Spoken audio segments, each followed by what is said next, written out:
एक्सएलसी news में आप सभी का स्वागत है। मैं हूं रितेश गुप्ता। दर्शकों, जैसे कि हम सब जानते हैं कि जम्मू म्युनिसिपल कॉर्पोरेशन में हाल ही में ये फैसला लिया है कि जितने भी यहाँ पर फीस हैं या फिर रेट्स हैं उनमें इजाफा किया जाए। हालांकि तर्क ये दिया जा रहा है कि ये जो फीस है या फिर रेट्स है ये काफी समय से जो है पेंडिंग था, जिसको अब जो है रिवीजन के तहत बढ़ाया गया है। आइए जानने की कोशिश करते हैं कि हमारी आम जनता, हमारे जम्मू वासी इस निर्णय को किस नजरिए से देखते हैं। सर, आपसे बात करते हैं। आपका नाम? एडवोकेट आदित्य शर्मा। तो आदित्य जी, जिस तरह से म्युनिसिपल कॉर्पोरेशन ने फैसला लिया है, जो चार्जेस हैं, फीस है या फिर टैक्सेस की बात करें, इसमें बढ़ोतरी की गई है, क्या कहना चाहते हैं?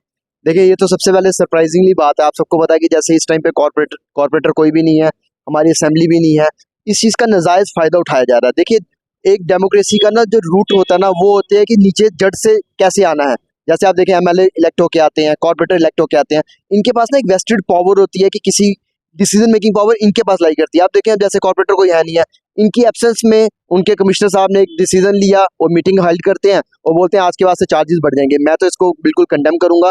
ये बिल्कुल ही गलत डिसीजन है, ऐसा होना नहीं चाहिए। क्या चुने हुए नुमाइंदे आए उसके बाद जो है टैक्सेस इम्पोज करें या फिर चार्जेस या रेट्स जो है उसमें इजाफा किया जाए? देखिए, आप जब किसी को चुन के लाते हैं ना, तो आपका मन में ये होता है कि ये हमारी बात सुनेगा। इस टाइम पे आप देखें कि चुना हुआ नुमाइंदा तो कोई भी नहीं है और ये डिसीजन ले लिया, तो अगर लोगों को अगर इसको प्रोटेस्ट करना भी होगा या कहना भी होगा तो आप किसको कहेंगे?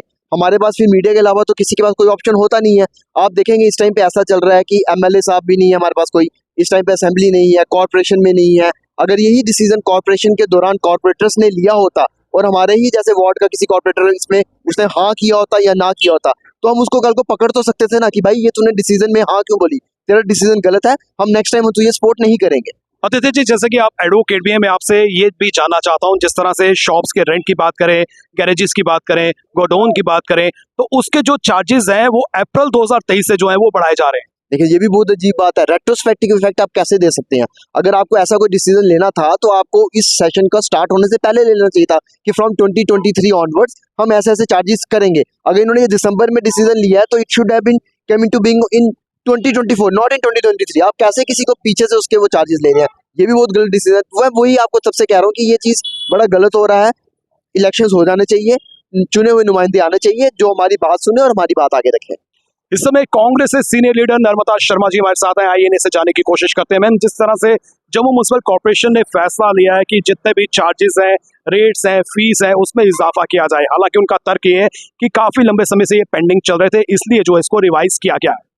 देखिए रितेश, जिस तरह से आर्थिक बोझ जब से यहाँ डेमोक्रेटिक सिस्टम की हत्या की गई है, जब से यहाँ चुनी हुई सरकार नहीं है, चुने हुए नुमाइंदे नहीं है और बाहर से आके सरकारी अफसरों को ये हक मिल गया कि वो फैसले कर सकें, तो इसी तरह के फैसले किए गए और जम्मू की जनता के ऊपर आर्थिक बोझ से उन्हें दबाने की कोशिश की गई है।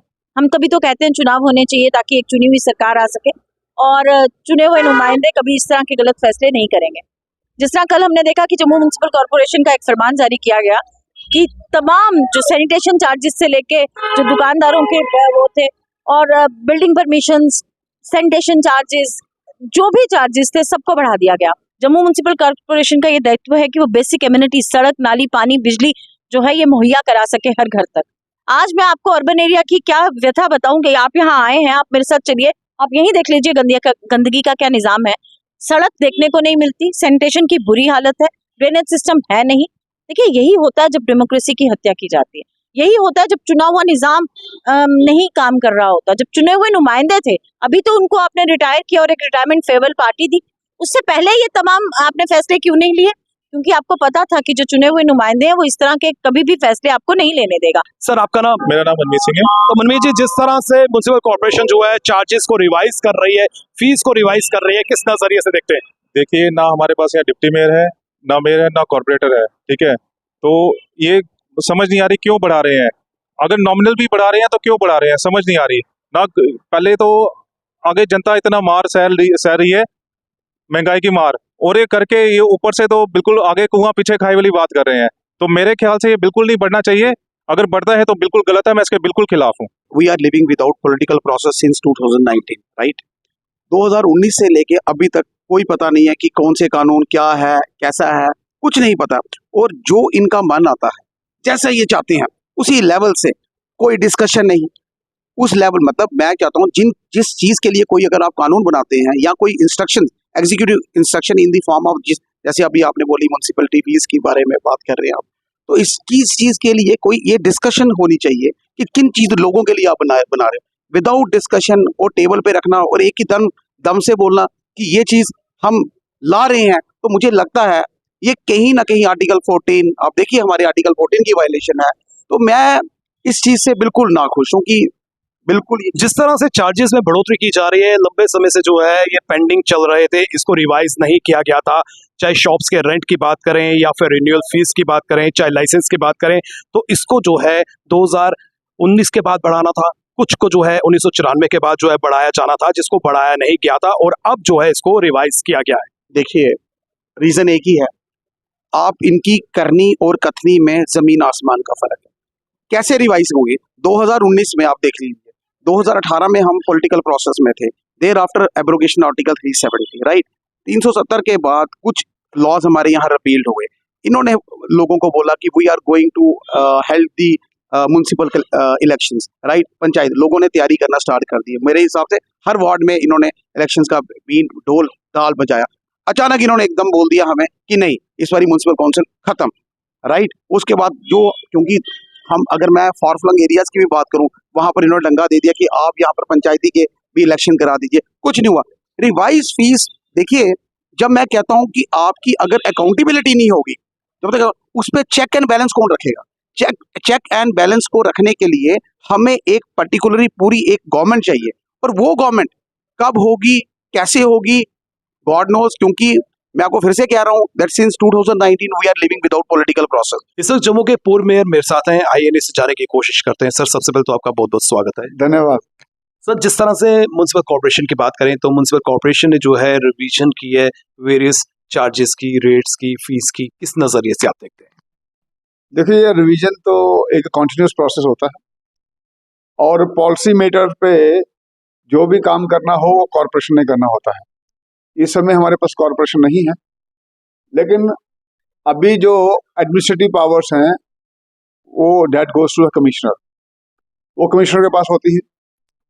और ये भी एक ध्यान में रखने वाली बात है कि कॉर्पोरेशन को अपने पांवों पर खड़े होने के लिए, सेल्फ सस्टेनेंस के लिए रेवेन्यू जनरेशन करना जरूरी होता है।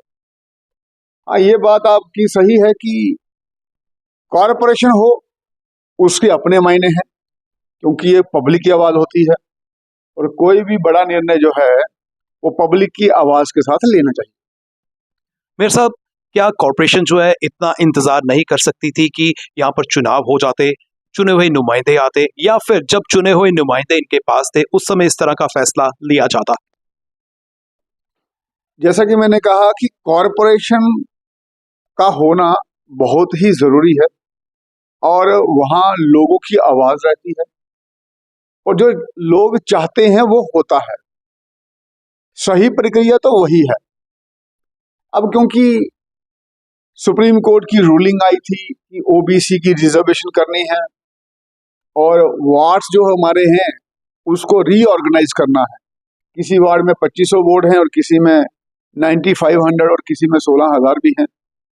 ये सब प्रक्रिया के कारण थोड़ा सा विलंब हुआ है, लेकिन मुझे पूरी उम्मीद है कि जल्द ही हमारे चुनाव होंगे, और फिर लोगों को एक बार अपनी बात रखने का एक प्लेटफॉर्म मिलेगा। उनकी जो असुविधा हो रही है वो, उनका समस्याओं का निदान होगा, और उनको एक अच्छा व्यवस्था में उनके कामकाज चलेंगे। कॉर्पोरेशन की बात करें तो कॉर्पोरेशन की तरफ से ये तर्क दिया जा रहा है कि लंबे समय से जो है रिवीजन नहीं की गई। 1994 की बात करें, उसका उदाहरण दिया गया, 2019 का उदाहरण दिया गया कि कई ऐसी चीजें थी जिनको रिवाइज करने की आवश्यकता थी, लेकिन समय के साथ इनको रिवाइज नहीं किया गया। आम जनता का ये कंसर्न है कि जब इतना पेंडिंग चल रहा था, तो जब तक चुने हुए नुमाइंदे आते तब तक और थोड़ा सा पेंडिंग रह जाता, तो क्या समस्या थी? मैंने आपको कहा ना, अगर कॉर्पोरेशन होती वो तो वही अच्छा रहता है, क्योंकि पॉलिसी मेकिंग के डिसीजंस हैं और वो कॉर्पोरेशन ही लेने चाहिए। और इसीलिए कॉर्पोरेशन बनाई है, लोकल बॉडीज इसलिए होते हैं क्योंकि वो अपने कायदे कानून खुद बनाती हैं। अब कॉर्पोरेशन नहीं है, और जो पावर्स हैं वो कमिश्नर के पास आती हैं, तो कॉरपोरेशन की सस्टेनेंस वो भी महत्वपूर्ण विषय है एक, उसके लिए रेवेन्यू चाहिए। तो उस तरीके से उन्होंने सोचा होगा कि इसको रेवेन्यू जनरेशन के लिए थोड़ा सा हम सुधार करते हैं जी। लेकिन सही आवाज तो कॉरपोरेशन से ही आती है। जम्मू वासियों का साफ तौर पर कहना है कि जम्मू म्युनिसिपल कॉर्पोरेशन को जल्दबाजी में यह फैसला नहीं लेना चाहिए था। जब तक यहाँ पर नगर निगम के चुनाव नहीं हो जाते, चुने हुए नुमाइंदे नहीं आ जाते, तब तक जो है इस तरह का कोई भी फैसला नहीं लेना चाहिए था जिससे आम जनता पर आर्थिक बोझ पड़ सके। फिलहाल नितिन कनोत्रा और मुझे यानी कि रितेश गुप्ता को दीजिए इजाजत और आप देखते रहे एक्सेलसियर न्यूज।